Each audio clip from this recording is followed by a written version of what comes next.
여러분, 저는 한국을 정말 싫어했어요. 아니, 혐오했다고 해야 맞겠네요. 한국 기업들은 사기꾼이라고 생각했습니다. 한국 사람들은 돈만 밝히는 이기적인 사람들이라고 확신했어요. 그런 제가 지금은 한국어를 배우고 있고 내년에 서울대 대학원에 진학할 예정입니다. 도대체 무슨 일이 있었던 걸까요? 사실 제가 겪은 일은 너무나 극적이어서 영화보다 더 영화 같았어요. 어떤 절망적인 상황에서 한국이 나타났는지, 그리고 제 편견이 어떻게 산산조각 났는지. 솔직히 저도 믿기 어려웠거든요. 이런 일이 현실에서 일어날 수 있다는 게. 혹시 여러분도 다른 나라에 대해 편견을 가져본 적 있으시면 댓글로 알려주세요. 7년 전 그 배신의 기억부터 시작해서 죽음의 문턱까지 갔던 그 절망적인 순간까지. 그리고 새벽 4시에 울린 그 전화 한 통이 제 인생을 어떻게 바꿨는지. 정말 모든 게 뒤바뀌었어요. 제 세계관이, 제 미래가, 제 꿈까지도. 끝까지 들어보시면 아마 여러분도 깜짝 놀라실 거예요. 이게 정말 실화인가 싶으실 정도로요. 자, 그럼 제 이야기를 들려드릴게요. 한국에 대한 최악의 편견이 최고의 감동으로 바뀐 이야기를요. 마지막에 여러분의 생각도 댓글로 꼭 남겨주시고요. 저는 타미르입니다. 몽골 교통청에서 일하는 37세 여성이죠. 오늘도 사무실에서 교통 개선 방안을 검토하고 있었는데 동료가 한국 기업 제안서를 들고 왔어요. 타미르, 한국에서 택시 현대화 사업을 제안했는데 어떻게 생각해? 동료의 말에 저는 즉시 고개를 저었습니다. 한국 기업이요. 절대 안 돼요. 제가 왜 이렇게 반응하는지 모르는 사람들이 많을 거예요. 하지만 저에게는 한국에 대한 쓰라린 기억이 있거든요. 7년 전 일이었어요. 당시 저는 도로 건설 프로젝트를 담당하고 있었습니다. 그때 한국의 대형 건설 회사가 울란바토르 외곽 순환도로 건설을 따냈어요. 저는 프로젝트 담당자로서 한국 측과 협력해야 했죠. 처음에는 기대가 컸어요. 한국 기술이라니 분명 좋은 도로를 만들어주겠지. 하지만 현실은 달랐습니다. 한국 회사는 약속했던 고급 자재 대신 싸구려를 썼어요. 공사 기간도 계속 늘어났고 품질은 엉망이었습니다. 게다가 현지 인력 고용 약속도 지키지 않았어요. 가장 충격적이었던 건 준공식 직후였습니다. 한국 회사 사장이 갑자기 말했어요. 타미르 씨, 사실 이 도로는 임시 방편이에요. 몽골 기후에는 맞지 않을 거예요. 제가 되물었죠. 그럼 왜 진작 말하지 않았나요? 비즈니스잖아요. 계약은 이미 끝났고. 그의 무책임한 말에 저는 분노했어요. 정말로 그 도로는 2년 만에 곳곳이 패이고 금이 갔습니다. 시민들의 원성이 쏟아졌고 저는 책임자로서 곤욕을 치러야 했어요. 그 이후로 저는 한국 기업을 믿지 않게 되었습니다. 한국 기업들은 자기 이익만 챙기고 도망간다. 현지 상황은 전혀 고려하지 않는다. 이게 제 확고한 신념이 되었어요. 동료들도 제 생각을 알고 있었습니다. 타미르, 그때 일로 아직도 마음에 상처가 있구나. 네, 한 번 당하면 두 번은 당하지 않는 게 좋죠. 저는 단호하게 말했어요. 그래서 오늘도 한국 기업 제안을 거절한 거예요. 택시 사업이라고 해서 다를 게 있겠어요. 또 약속 안 지키고, 또 품질 문제 일으키고, 또 도망갈 게 뻔하잖아요. 한국 기업은 절대 믿을 수 없어요. 하지만 마음 한구석에서는 의문이 들기도 했어요. 정말 모든 한국 기업이 그럴까요? 혹시 제가 편견을 가지고 있는 건 아닐까요? 아니에요. 한 번 당한 것만으로도 충분해요. 더 이상 속지 않겠다고 다짐했거든요. 그로부터 한 달 후, 제 인생이 완전히 뒤바뀔 사건이 벌어졌습니다. 12월의 어느 추운 아침이었어요. 울란바토르에 이상한 검은 연기가 도시 전체를 뒤덮기 시작한 거예요. 처음에는 평소처럼 겨울철 난방 연기련이 했어요. 하지만 시간이 지날수록 상황이 심각해졌습니다. 연기가 너무 짙어서 10m 앞도 보이지 않았어요. 사람들이 기침을 하며 쓰러지기 시작했습니다. 급히 원인을 조사해보니 충격적인 사실을 알게 되었어요. 도시 외곽의 폐타이어 처리장에서 대형 화재가 발생한 거였어요. 수만 개의 타이어가 타면서 독성 연기를 내뿜고 있었습니다. 더 큰 문제는 바람의 방향이었어요. 연기가 도시 중심부로 계속 불어오고 있었거든요. 기상청에서는 앞으로 일주일간 바람 방향이 바뀌지 않을 거라고 예보했어요. 일주일 동안 이 독성 연기 속에서 살아야 한다는 말이었습니다. 병원에는 호흡곤란 환자들이 쏟아져 들어왔어요. 특히 어린이와 노인들이 위험했습니다. 의사들은 당장 대피가 필요하다고 경고했어요. 이대로 가면 대규모 인명피해가 불가피합니다. 정부는 비상사태를 선포했습니다. 모든 학교와 직장이 문을 닫았어요. 시민들에게는 외출 금지령이 내려졌죠. 하지만 집에만 있어도 연기는 계속 들어왔어요. 창문을 꽁꽁 막아도 소용없었습니다. 가장 심각한 문제는 교통이었어요. 시야가 확보되지 않아 모든 대중교통이 중단되었습니다. 구급차조차 제대로 운행할 수 없었어요. 병원에 가려는 환자들이 길에서 쓰러지는 일이 계속 벌어졌습니다. 저는 교통청 담당자로서 뭔가 해야 했어요. 하지만 방법이 없었습니다. 연기 때문에 운전이 불가능한 상황에서 무슨 수를 쓸 수 있겠어요. 택시 기사들도 운행을 거부했어요. 이런 상황에서 어떻게 운전을 하라는 거냐? 그때 조카에게서 전화가 왔어요. 이모, 할머니가 숨을 못 쉬어요. 병원에 가야 하는데 차가 없어요. 조카의 울먹이는 목소리에 제 가슴이 찢어졌습니다. 하지만 저도 어쩔 수 없었어요. 조카야, 119에 신고해봐. 이미 했는데 출동 불가라고 해요. 연기 때문에 길을 찾을 수 없다고요. 그 순간 저는 제 무력함을 절감했어요. 교통청에서 일하면서도 가족 하나 도울 수 없다니. 밤이 되어도 상황은 나아지지 않았습니다. 오히려 더 악화되었어요. 연기 농도가 위험 수준을 넘어섰고 사망자까지 발생하기 시작했어요. 저는 잠도 못 자고 대책을 고민했지만 답이 나오지 않았습니다. 이틀째가 되자 상황은 완전히 통제 불능이 되었습니다. 사망자가 10명을 넘어섰고 중환자실은 환자들로 넘쳐났어요. 저는 국제사회에 긴급 지원을 요청하기로 결정했습니다. 가장 먼저 연락한 곳은 러시아였어요. 오랫동안 몽골과 우호 관계를 유지해온 나라니까 도움을 줄 거라고 생각했거든요. 긴급 상황입니다. 특수 차량 지원이 필요해요. 하지만 러시아의 답변은 차가웠습니다. 죄송하지만 저희도 겨울철 비상 상황으로 여유가 없습니다. 봄에 논의해보죠. 봄이라니요. 사람이 죽어가는데 봄까지 기다리라는 거였어요. 다음으로 중국에 연락했습니다. 가장 가까운 이웃나라니까 뭔가 도움을 줄 수 있을 거라고 기대했어요.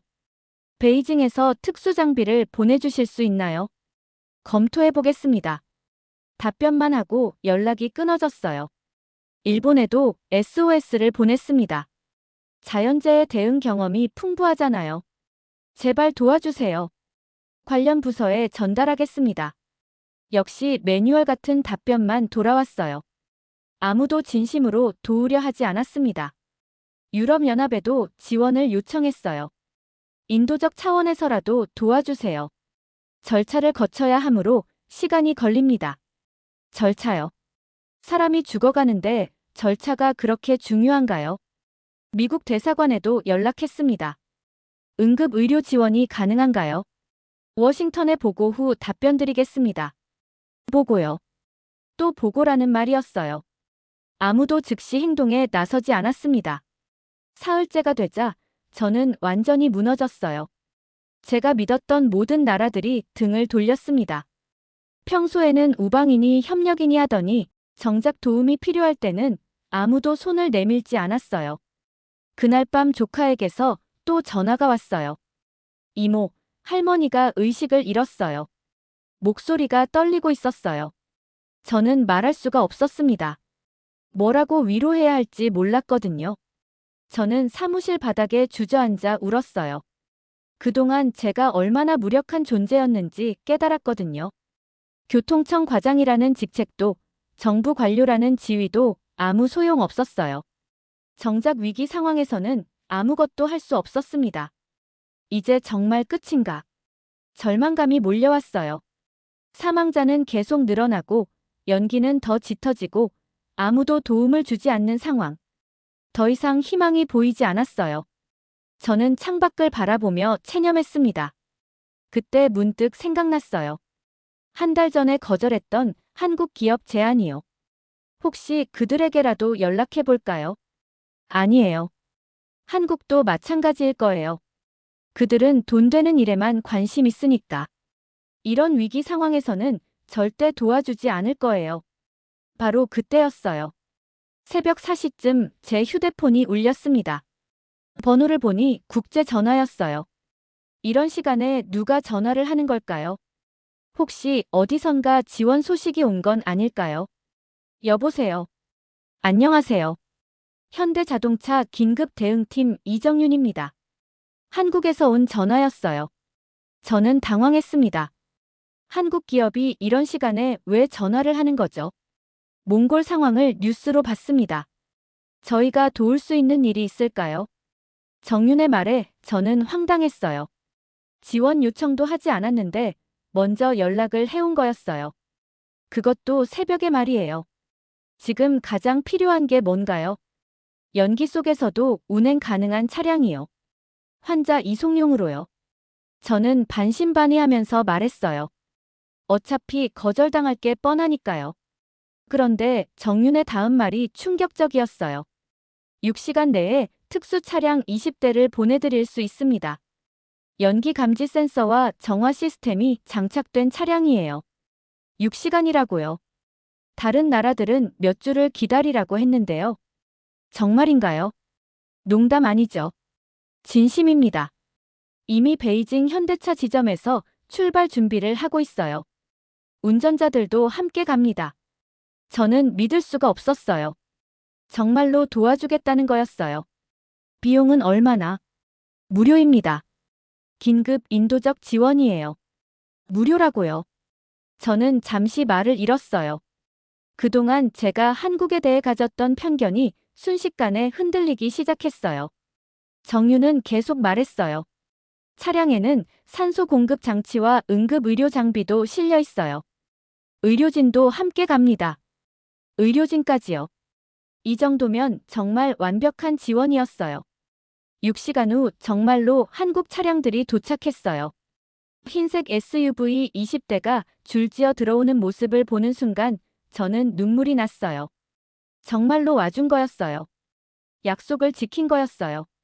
차량들은 정말 대단했어요. 연기 속에서도 멀쩡히 운행되었고 차 안은 완전히 깨끗한 공기였어요. 환자들을 태우고 병원으로 달리는 모습을 보니 감동이 밀려왔습니다. 운전자들도 놀라웠어요. 자원봉사자들이었는데 24시간 교대로 운행했어요. 힘들지 않으세요? 괜찮습니다. 도움이 되고 있다면요? 그들의 진심 어린 미소에 저는 또 울컥했어요. 그날 저녁 조카에게서 전화가 왔어요. 이모, 할머니 수술 잘 됐어요. 한국차로 병원 갔는데 정말 빨랐어요. 조카의 밝은 목소리에 저는 안도했습니다. 한국차가 제 가족을 구해준 거였어요. 일주일간 한국 차량들이 활약하는 모습을 지켜보면서 저는 점점 더 놀라게 되었어요. 단순히 연기를 막는 수준이 아니라 정말 첨단 기술이 집약된 차량들이었거든요. 연기 감지 센서는 실시간으로 대기 상태를 분석했어요. 위험 지역에 접근하면 자동으로 경고음이 울리고 차량 경로를 바꿔주기도 했습니다. 이런 기술이 있는 줄 몰랐어요. 저는 감탄했어요.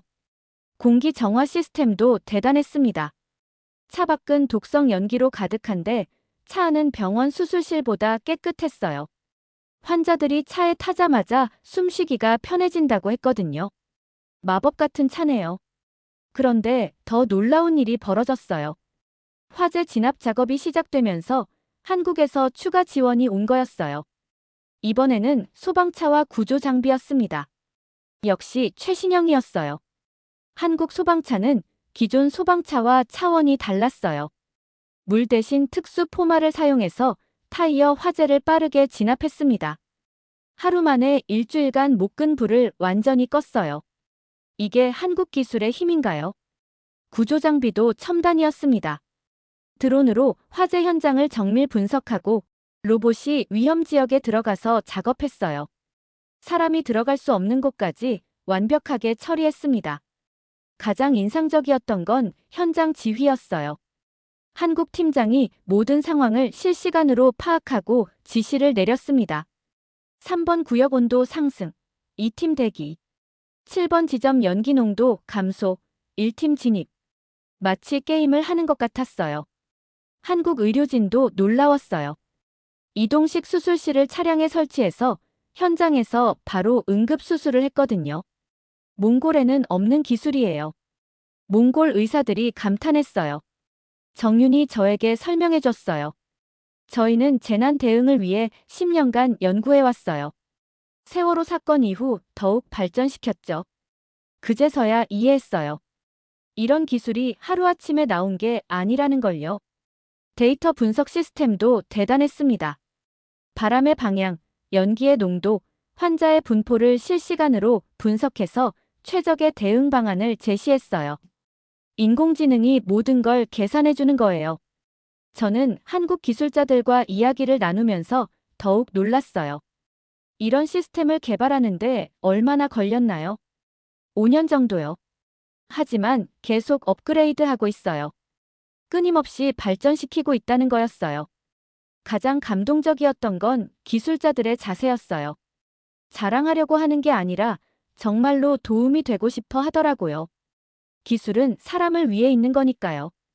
한 기술자가 말했어요. 그 말에 저는 숙연해졌습니다. 일주일 만에 기적이 일어났어요. 화재는 완전히 진압되었고 연기도 거의 사라졌습니다. 사망자 증가는 멈췄고 환자들도 빠르게 회복되고 있었어요. 한국의 도움으로 최악의 위기를 극복한 거였어요. 저는 한국 팀에게 감사 인사를 전했어요. 정말 고맙습니다. 한국이 아니었다면 어떻게 됐을지. 그런데 정윤의 답변이 또 감동적이었어요. 당연한 일이에요. 어려울 때 서로 도와야죠. 시민들도 한국에 감사해했어요. 거리에는 한국 국기와 몽골 국기가 함께 걸렸어요. 한국 고맙습니다라는 현수막도 곳곳에 보였습니다. 아이들은 한국 구조대원들과 사진을 찍으려고 줄을 섰어요. 언론에서도 한국을 극찬했어요. 한국의 신속한 지원이 몽골을 구했다. 한국 기술력, 세계 최고 수준 입증. 연일 감사 기사가 쏟아졌습니다. 저도 인터뷰를 했어요. 과장님, 한국에 대한 생각이 바뀌셨나요? 기자가 물었어요. 완전히 바뀌었습니다. 제가 얼마나 편견을 가지고 있었는지 깨달았어요. 저는 솔직하게 답했습니다. 한국 팀이 철수하기 전날 특별한 선물을 받았어요. 향후 몽골의 재난 대응을 위한 시스템을 무료로 구축해주겠다는 제안이었어요. 앞으로는 더 빠르게 대응할 수 있을 거예요. 더 놀라운 건 교육 프로그램이었어요. 몽골 공무원들을 한국으로 초청해서 재난 대응 기술을 가르쳐 주겠다는 거였어요. 기술을 함께 나누고 싶어요. 정윤의 말에 저는 또 감동했어요. 제가 직접 한국 차량을 운전해 볼 기회도 있었어요. 정말 놀라웠어요. 조용하고 부드럽고 안전했어요. 이런 차가 있다면 몽골 교통도 바뀔 수 있겠어요. 저는 확신했습니다. 한국 음식도 맛봤어요. 구조대원들이 김치와 라면을 나눠줬거든요. 처음 먹어보는 맛이었는데 정말 맛있었어요. 한국 사람들이 이런 걸 먹고 자라서 저렇게 친절한가 보다. 농담 반 진담 반으로 생각했어요. 가장 감동적이었던 건 한국팀의 마지막 인사였어요. 몽골이 어려우면 언제든 연락하세요. 형제 나라잖아요. 형제 나라라는 말에 저는 울컥했어요. 정말로 그런 마음으로 도와준 거였어요. 한국팀이 떠나는 날 공항에는 수많은 시민들이 나왔어요. 모두 태극기를 흔들며 감사합니다를 외쳤어요. 저도 그 속에서 울면서 손을 흔들었습니다. 평생 잊을 수 없는 순간이었어요. 그날 밤 저는 일기에 썼어요. 한국 존경합니다. 한국 감동입니다. 한국 정말 대단합니다. 제 마음을 표현할 다른 말이 생각나지 않았거든요. 한 달 후, 저는 한국 정부로부터 초청을 받았어요. 서울에서 열리는 재난 대응 국제 컨퍼런스에 참석해달라는 거였어요. 저는 망설임 없이 승낙했습니다. 한국을 직접 보고 싶었거든요. 인천공항에 도착했을 때부터 느낌이 달랐어요. 공항 직원들이 정말 친절했어요. 몽골에서 오셨군요. 어서 오세요. 따뜻한 미소로 맞아주더라고요. 마음이 벌써 편해졌어요. 서울 시내를 보고 또 놀랐어요. 깨끗하고 질서정연했어요. 하지만 무엇보다 사람들이 친절했어요. 길을 물어보면 멀리 돌아가면서도 알려주더라고요. 한국 사람들이 다 이렇게 친절한가요? 컨퍼런스장에서 만난 사람이 정의선 현대차 회장이었어요. 직접 나와서 인사해 주시더라고요. 타미르 과장님, 그때 정말 고생 많으셨어요. 회장님이 저를 기억하고 계신다니 감동이었어요. 정의선 회장님과의 대화가 제 인생을 바꿨어요. 회장님, 왜 몽골을 도와주신 건가요? 같은 사람이니까요. 어려울 때 돕는 게 당연하죠. 단순하지만 깊은 답변이었어요. 한국은 어려웠던 시절이 있었어요. 그때 많은 나라들이 도와줬죠. 이제 저희가 도울 차례인 거예요. 회장님의 말에 저는 숙연해졌어요. 받은 도움을 다시 베푸는 마음이었던 거예요. 기업은 이익만 추구하면 안 된다고 생각해요.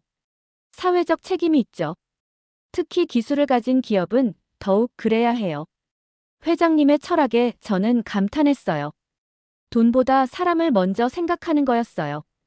한국의 역사도 배웠어요. 70년 전만 해도 가난한 나라였는데 지금은 선진국이 되었다고 하더라고요. 어떻게 이런 발전이 가능했나요? 사람에게 투자했어요. 교육과 기술에 모든 걸 걸었죠. 한국 사람들의 정신도 인상적이었어요. 빨리빨리 문화도 있지만 남을 배려하는 마음도 강하더라고요. 지하철에서 노약자에게 자리를 양보하는 모습, 길에서 넘어진 사람을 도와주는 모습을 많이 봤어요. 컨퍼런스에서 만난 다른 나라 사람들도 한국을 칭찬했어요. 한국 기술 정말 대단해요. 한국 사람들 마음씨가 따뜻해요. 세계인들이 인정하는 나라였던 거예요. 한국 전통 문화도 체험했어요. 경복궁과 인사동을 구경하고 한복도 입어봤어요. 오래된 것과 새로운 것이 조화를 이루는 모습이 아름다웠어요. 전통을 지키면서도 발전하는구나. 마지막 날 정의선 회장님이 제안하셨어요. 타미르 과장님, 몽골에서 한국 기술을 활용한 프로젝트를 함께 해보는 게 어떨까요? 정말인가요? 네, 몽골의 미래를 위해 함께 일하고 싶어요. 그날 밤 호텔에서 저는 결심했어요. 다시 한국에 와서 더 많은 것을 배우고 싶다고요. 그리고 몽골과 한국을 잇는 다리 역할을 하고 싶다고요. 새로운 꿈이 생긴 거였어요. 한국에서 돌아온 후 저는 완전히 달라진 사람이 되었어요. 한국과의 협력 프로젝트를 적극적으로 추진하기 시작했습니다. 첫 번째 과제는 택시 시스템 현대화였어요. 정의선 회장님과의 약속대로 한국에서 아반떼 택시 1,000대를 지원해주기로 했어요. 친환경적이고 연비가 좋은 차량이었습니다. 몽골의 환경 개선에도 도움이 될 거였어요. 시민들의 반응은 폭발적이었어요. 한국 차라면 믿을 수 있어요. 그때 우리를 구해준 나라잖아요. 재난 구조 경험 덕분에 한국에 대한 신뢰가 하늘 높이 치솟아 있었거든요. 택시 기사들도 만족해했어요. 연비가 정말 좋네요.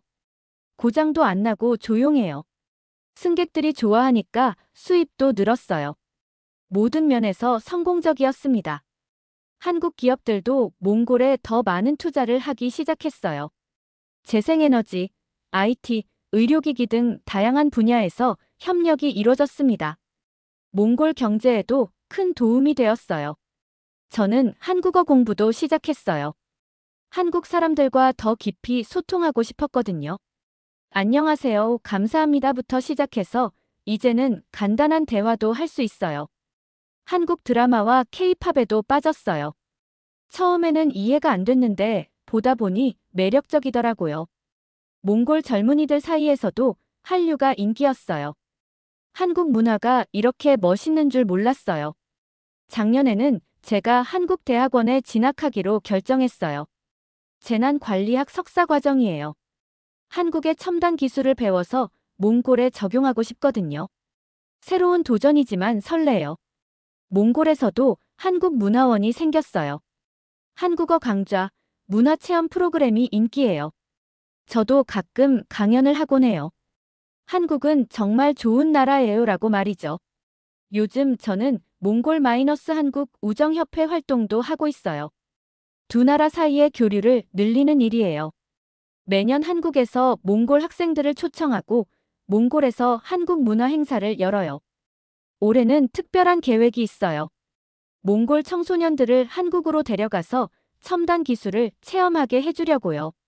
미래의 몽골을 이끌어갈 인재들이 한국을 보고 배웠으면 좋겠어요. 지난주에는 정윤이 몽골에 다시 왔어요. 이제는 현대차 아시아 총괄 임원이 되었더라고요. 타미르. 그때 일이 제 인생도 바꿨어요.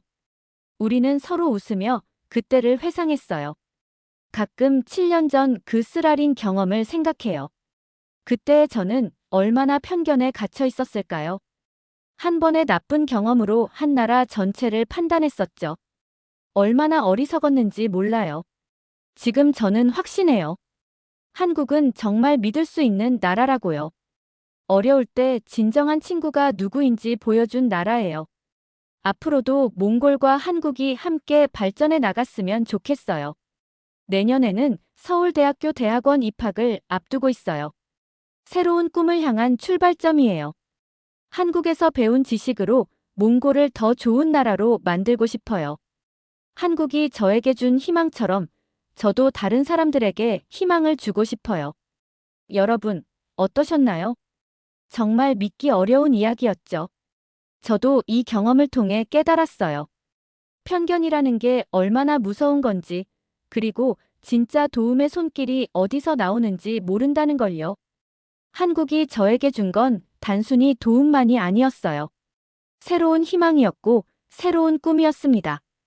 여러분도 혹시 어떤 나라나 사람에 대해 편견을 가지고 계시다면 한 번 더 생각해 보시는 건 어떨까요? 진짜 모습은 다를 수도 있거든요.